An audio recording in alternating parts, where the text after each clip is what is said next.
Alpha public school, Indian Oil petrol pump के सामने, Raipur road, Mungeli.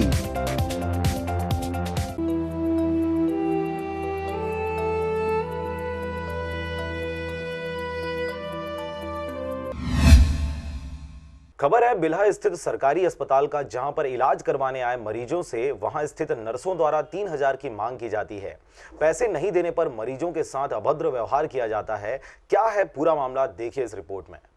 सरकार ने संस्थागत प्रसव को बढ़ावा देने के लिए अनेकों योजनाएं संचालित की हैं, जिसके प्रसाद पर्यंत दूर दराज से आने वाले मरीजों को सही समय में उचित इलाज दिया जाता है। इसी कड़ी में बिल्हा स्थित 50 बिस्तरों का सरकारी मातृ शिशु अस्पताल बनाया गया है, परंतु यहां पर आए मरीजों के साथ अभद्र व्यवहार करते अस्पताल की नर्सों के द्वारा पैसों की मांग की जाती है और पैसा नहीं देने पर अभद्र व्यवहार करते इलाज नहीं करने की धमकी तक देते हैं।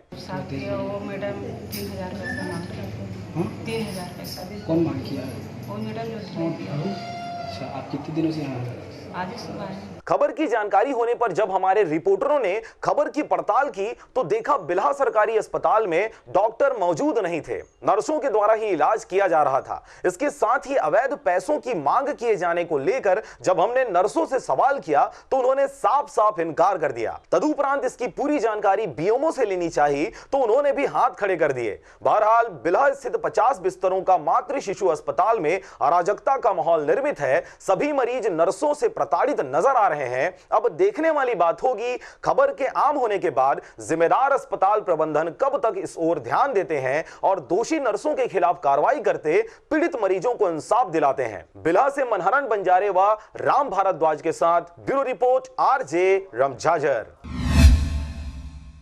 Alpha public school, Indian Oil petrol pump के सामने, रायपुर रोड, मुंगेली।